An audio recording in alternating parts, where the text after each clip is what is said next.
The Famous Tay Whale.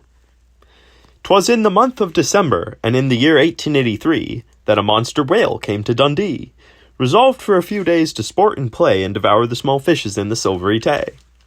So the monster whale did sport and play among the innocent little fishes in the beautiful Tay, until he was seen by some men one day, and they resolved to catch him without delay.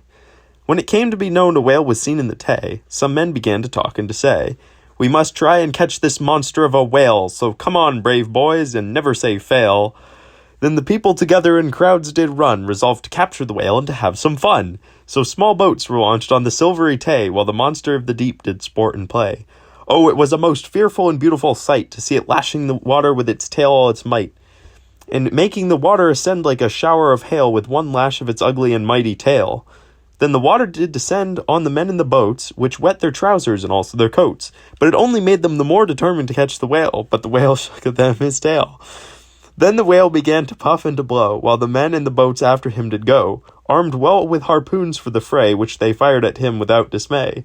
And they laughed and grinned, just like wild baboons, while they fired at him their sharp harpoons.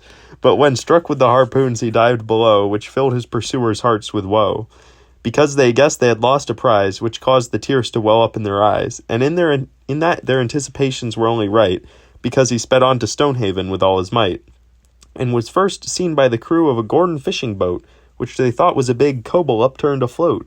But when they drew near they saw it was a whale, so they resolved to tow it ashore without fail. So they got a rope from each boat tied round his tail, and landed their burden at Stonehaven without fail. And when the people saw it, their voices they did raise, declaring that the brave fisherman deserved great praise. And my opinion is that God sent the whale in time of need. For no matter what other people may think or what is their creed, I know fishermen in general are often very poor, and God in his goodness sent it to drive poverty from their door. So Mr. John Wood has bought it for £226, and has brought it to Dundee all safe and all sound, which measures 40 feet in length from the snout to the tail. So I advise the people far and near to see it without fail. Then hurrah for the mighty monster whale, which has got 17 feet 4 inches from tip to tip of a tail, which can be seen for a sixpence or a shilling, that is to say if the people all are willing.